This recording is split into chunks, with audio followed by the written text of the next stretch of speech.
Everyone, welcome है आप सभी का हमारे यूट्यूब चैनल पर। तो इस क्लास में हम कवर करेंगे कि कितने टाइप के पार्टनर्स होते हैं। ठीक है, इससे फर्स्ट क्लास में, इससे पहले वाली क्लास में हमने कवर किया था कि पार्टनरशिप के क्या फीचर्स होते हैं, क्या मेरिट्स और क्या डिमेरिट्स होते हैं। तो लेकिन इस क्लास में हम कवर करेंगे कि how many types of partners. ठीक है, तो फर्स्ट टाइप होता है पार्टनर का एक्टिव पार्टनर्स। ठीक है, एक्टिव पार्टनर्स का क्या मीनिंग होता है, जैसे नेम से ही पता चल रहा है कि active it means her firm से रिलेटेड जितनी भी एक्टिविटी होंगी उसमें कैसा रहेगा, वो एक्टिव रहेगा। उसी को हम क्या बोलते हैं, एक्टिव पार्टनर बोलते हैं। जैसे बोल सकते हो कि वो फर्म में कैपिटल भी लगाएगा, यानी कि फर्म में इन्वेस्ट भी करेगा, प्लस फर्म से रिलेटेड जितने भी मैनेजमेंट होंगे उसको भी देखेगा, प्लस फर्म में जितना भी प्रॉफिट होगा, जितना भी लॉस होगा, उसमें उसका शेयर रहेगा, और प्लस में लाइबिलिटी उसकी कैसी रहेगी, अनलिमिटेड लाइबिलिटी रहेगी। ठीक है, तो एक्टिव पार्टनर्स में ये सभी आपको देखने को मिलेगा कि वो क्या करेगा, कैपिटल इन्वेस्ट करेगा, प्लस प्रॉफिट एंड लॉस में उसका शेयर रहेगा, मैनेजमेंट को देखेगा, लेकिन लाइबिलिटी कैसी रहेगी, अनलिमिटेड लाइबिलिटी रहेगी। ठीक है, अनलिमिटेड लाइबिलिटी इट मींस जब फर्म के ऊपर लाइबिलिटी उसकी असेट से ज्यादा हो जाती है तो पार्टनर्स क्या करते हैं, पार्टनर्स को अपनी पर्सनल असेट्स को भी पे करना पड़ता है लाइबिलिटी को पे करने के लिए। तो वो लाइबिलिटी कैसी लाइबिलिटी हो जाती है, अनलिमिटेड लाइबिलिटी हो जाती है। ठीक है, फिर नेक्स्ट आता है हमारा sleeping and dormant partner. Sleeping and dormant it mean सोया हुआ पार्टनर। जैसे क्या क्या इसके फीचर रहेंगे,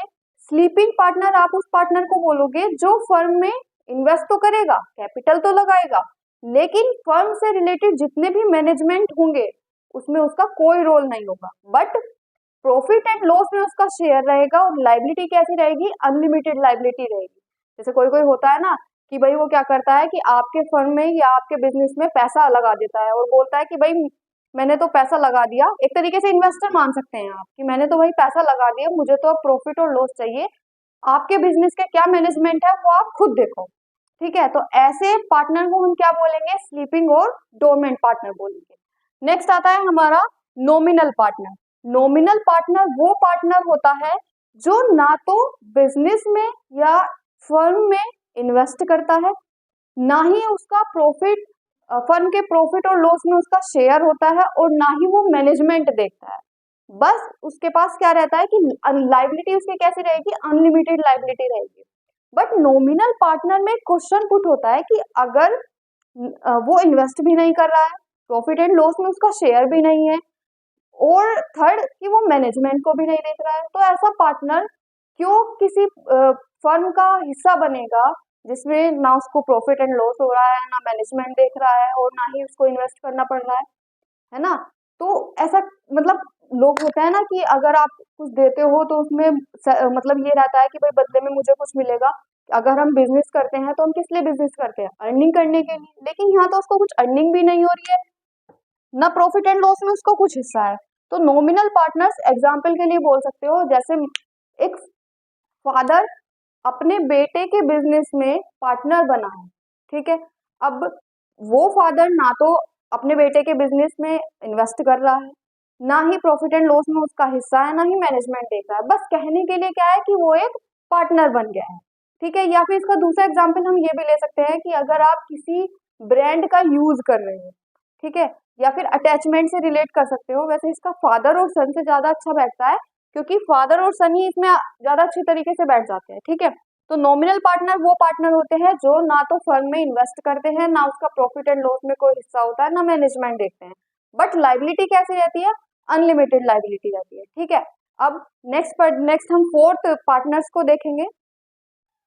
इसमें नेक्स्ट पार्टनर आता है सीक्रेट पार्टनर। सीक्रेट पार्टनर जैसे नेम से ही पता चल रहा है कि जितनी भी फर्म से रिलेटेड जितनी भी वो एक्टिविटी करेगा, सब कैसी करेगा, सीक्रेट रहकर करेगा। ठीक है, यानी कि ऐसा कोई भी पार्टनर जो किसी भी फर्म में इन्वेस्ट भी कर रहा है, ठीक है, प्लस में वो प्रॉफिट एंड लॉस में उसका शेयर भी है, सारे मैनेजमेंट को भी देख रहा है, और उसकी लाइबिलिटी कैसी है, अनलिमिटेड लाइबिलिटी है, लेकिन वो ये सब चीजें किस तरीके से कर रहा है, सीक्रेटली कर रहा है, यानी कि लोगों को उसके बारे में नहीं पता कि वो पार्टनर है या नहीं है, लेकिन इनडायरेक्टली वो क्या काम कर रहा है, फर्म में पार्टनर बने रहने का काम कर रहा है। ठीक है, काम सब चीज कर, एक्टिविटी सारी करेगा, प्रॉफिट एंड लॉस भी लेगा, प्लस में मैनेजमेंट को भी देखेगा, लाइबिलिटी भी अनलिमिटेड रहेगी, लेकिन ये सब चीजें कैसे करेगा, सीक्रेट तरीके से करेगा। ठीक है, नेक्स्ट आता है हमारा partner by estoppel. Partner by estoppel का मीनिंग होता है एक ऐसा पर्सन जो हु हैज नो पार्टनरशिप, जिसके पास में पार्टनरशिप नहीं है,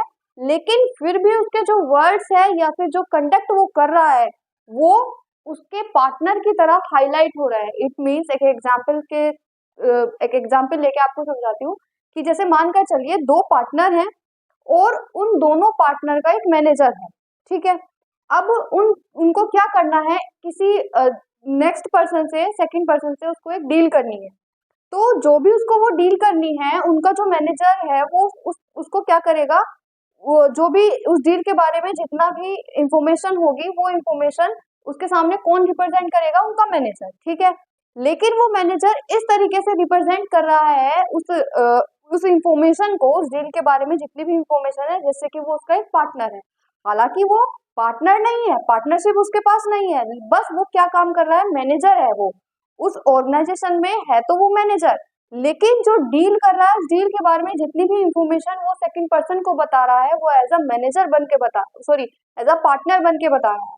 तो इस तरीके से उसकी लाइबिलिटी कैसी हो जाती है, अनलिमिटेड लाइबिलिटी हो जाती है, लेकिन उसका प्रॉफिट एंड लॉस में कोई शेयर नहीं होगा, मैनेजमेंट को वो नहीं देखेगा, प्लस में मैनेजमेंट इट मीन्स कोई भी डिसीजन नहीं लेगा, और प्लस में उसका ना ही वो कैपिटल को इन्वेस्ट करेगा, ठीक है। तो ऐसे पार्टनर को क्या बोलते हैं, partner by estoppel. It mean जो पार्टनर ना होकर भी कैसे काम कर रहा है, पार्टनर की तरह काम कर रहा है। नेक्स्ट आता है हमारा limited partner. Limited partner it means नाम से ही पता चल रहा है कि लिमिटेड है। क्या लिमिटेड है, उसकी लाइबिलिटी लिमिटेड है। A person who has limited liability to his investment in the business. एक ऐसा पर्सन जो बिजनेस में इन्वेस्टमेंट करता है विद लिमिटेड लाइबिलिटी से, तो ऐसे पार्टनर को हम क्या बोलते हैं, लिमिटेड पार्टनर बोलते हैं। बट उसका कोई भी मैनेजमेंट में कोई भी उसका राइट नहीं रहता है। अब क्वेश्चन यहाँ पर ये रेज होता है कि अगर मानकर चलिए एक फर्म में 3 से 4 पार्टनर ऐसे हो गए जिनको हम लिमिटेड पार्टनर बोलते हैं, जिनकी लाइबिलिटी कैसी रहती है, लिमिटेड रहती है, ठीक है। अब अगर उस फर्म में 3 से 4 पार्टनर हैं और 3 से 4 उन 3-4 पार्टनर में से 3 पार्टनर की लाइबिलिटी कैसी है, लिमिटेड है, ठीक है। और फर्म के ऊपर जितनी भी लाइबिलिटी है वो फर्म की एसेट से ज्यादा हो गई है, तो अब उसको तो लिमिटेड पार्टनर में ये रूल होता है कि जितने भी पार्टनर हैं उन सभी पार्टनर में से एक पार्टनर की लाइबिलिटी कैसी रहेगी, अनलिमिटेड रहेगी, बाकी सभी पार्टनर की लाइबिलिटी कैसी रहेगी, लिमिटेड रहेगी, ठीक है। तो ये सभी पार्ट्स हो जाते हैं किसके, पार्टनर्स के, ठीक है। तो यहाँ पर ये वाला टॉपिक कंप्लीट हो जाता है, secret partner, partner by estoppel and limited partner.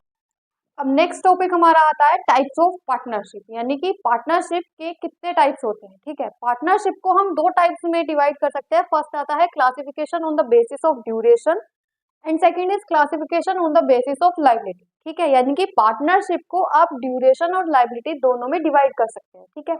Duration में देखते हैं, ड्यूरेशन कितने टाइप्स का होता है, पार्टनरशिप एट विल, फर्स्ट होता है partnership at will and second होता है पार्टिकुलर पार्टनरशिप। देखिए पार्टनरशिप एट विल का मीनिंग होता है ऐसी कोई भी पार्टनरशिप जो अपनी विश के अकॉर्डिंग चलाई जा रही है। इट मींस यानी कि उसमें कोई भी कॉन्ट्रैक्ट नहीं है, कोई भी एग्रीमेंट नहीं है, जब तक चल रही है चलाई जा रही है, जब खत्म करने की मर्जी होगी तो उसको हम खत्म कर देंगे, ठीक है।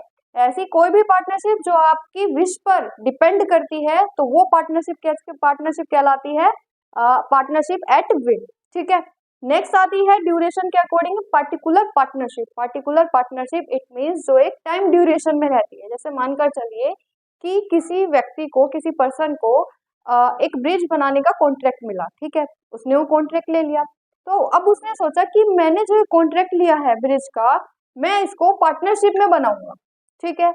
अब ब्रिज बनाने का एक टाइम लिमिट होगी कि ब्रिज इतने टाइम में बनकर तैयार हो जाना चाहिए, ठीक है। तो ऐसी कोई भी पार्टनरशिप जो ड्यूरेशन में चल रही हो उसको हम क्या बोलते हैं, पर्टिकुलर पार्टनरशिप बोलते हैं, ठीक है। एक पार्टनरशिप वो जो आपकी विश पर यानी कि आपके ऊपर डिपेंड करती है, आप उसको कब तक चला रहे हो, एंड सेकेंड इज जो टाइम पर डिपेंड करती है। फिर नेक्स्ट आता है लाइबिलिटी के अकॉर्डिंग आप पार्टनरशिप को डिवाइड कर सकते हो। कैसे, 2 टाइप में। फर्स्ट होता है जनरल पार्टनरशिप एंड सेकेंड होता है लिमिटेड पार्टनरशिप, ठीक है। लिमिटेड यानी कि इसको हम बोल देते हैं लिमिटेड लाइबिलिटी पार्टनरशिप यानी कि LLP, ठीक है। डिफरेंस दोनों में ये है कि अगर पार्टनरशिप में पार्टनर्स की जो लाइबिलिटी है वो अनलिमिटेड है तो उसको आप किस कैटेगरी में रखोगे? जनरल पार्टनरशिप में, ठीक है। लेकिन अगर पार्टनर्स की जो लाइबिलिटी है वो कैसी है? लिमिटेड है, तो आप उसको किस कैटेगरी में रखोगे? एलएलपी में, यानी कि लिमिटेड लाइबिलिटी पार्टनरशिप में। लेकिन इसमें एक कंडीशन ये रहती है कि उस फर्म में जितने भी पार्टनर्स हैं उनमें से एक पार्टनर्स को छोड़कर बाकी सभी पार्टनर्स की जो लाइबिलिटी रहेगी वो कैसी रहती है? लिमिटेड रहती है। उस जो एक पार्टनर रह जाता है उसकी जो लाइबिलिटी रहेगी वो कैसी होती है? अनलिमिटेड होती है। अनलिमिटेड इसलिए होती है क्योंकि कभी कभी ऐसा होता है कि फर्म में जितनी भी लाइबिलिटी है वो फर्म की एसेट से ज्यादा हो जाती है ना। तो उस सिनेरियो में क्या करना पड़ता है कि एक पार्टनर की लाइबिलिटी को अनलिमिटेड रखना पड़ता है, बाकी सभी पार्टनर्स की लाइबिलिटी को कैसे रखना पड़ता है? लिमिटेड रखना पड़ता है, ठीक है। तो इस क्लास में कवर हुए कि how many types of partner and types of partnership, ठीक है। तो आई होप आपको ये क्लास में सब कुछ अच्छे से समझ में आया होगा। नेक्स्ट क्लास में हम इससे नेक्स्ट टॉपिक को कवर करेंगे and I hope next class में जो भी चीजें रह गई हैं, जो भी टॉपिक रह गए हैं वो सभी कवर हो जाएंगे एंड नेक्स्ट क्लास में आपका ये चैप्टर भी क्लियर हो जाएगा, ठीक है। तो अगर आपको मेरी वीडियो अच्छी लगी हो, सब कुछ अच्छे से समझ में आया हो, तो लाइक कीजिएगा, शेयर कीजिएगा ज़्यादा से ज़्यादा, जिससे कि नेक्स्ट आने वाली वीडियो का जो नोटिफिकेशन है वो आपको टाइम टू टाइम मिल जाए एंड सब्सक्राइब कीजिएगा। Thank you.